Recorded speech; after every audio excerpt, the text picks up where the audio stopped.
Hey everyone, welcome back. Today I'm going to walk you through a complete, beginner-friendly guide on how to group elements in Figma, the powerful design tool used by professionals and hobbyists alike.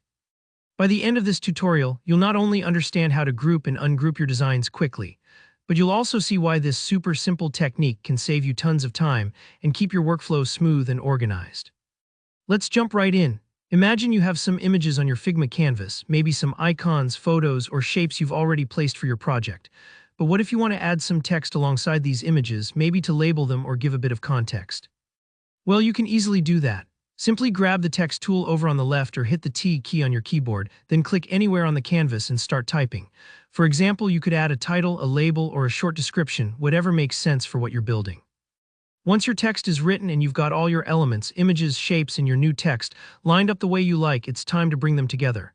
This is where grouping comes in. Grouping is like putting your design elements in a little folder. It keeps them together, so if you move or resize one part, the rest come along for the ride. Super handy, right? To group your elements, start by dragging to select everything you want to group: your images, your freshly added text, or any other objects you're working with. If your elements are a bit spread out, you can also hold down Shift and click each item individually. Don't worry if you accidentally miss one, just click it again to include it in the selection.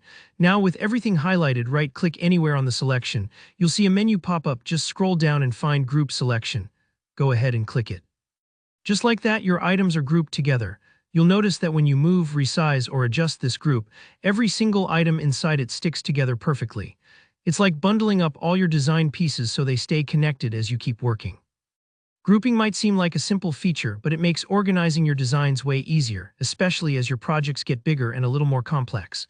Whether you're building buttons, layouts, or even full web pages, grouping lets you save time and avoid little alignment mistakes that can creep in. But what if you need to make a change and go back to adjust something inside the group? No problem at all, you're just a few clicks away. Simply right-click on your group selection and choose Ungroup. Instantly, all your items pop right back out into individual pieces, so you can edit, rearrange, or delete anything you need without affecting the rest. And that's it, it really is that easy. Remember, learning to properly group and ungroup your elements isn't just about keeping things tidy, it's about gaining control over your designs and boosting your efficiency. If this guide helped you, drop a like below. It lets me know you want more tips like this. If you have any questions or want to see other Figma tutorials, just leave a comment and I'll be sure to check it out. And if you're new here, don't forget to subscribe so you never miss out on the next tutorial. Thanks for watching and happy designing.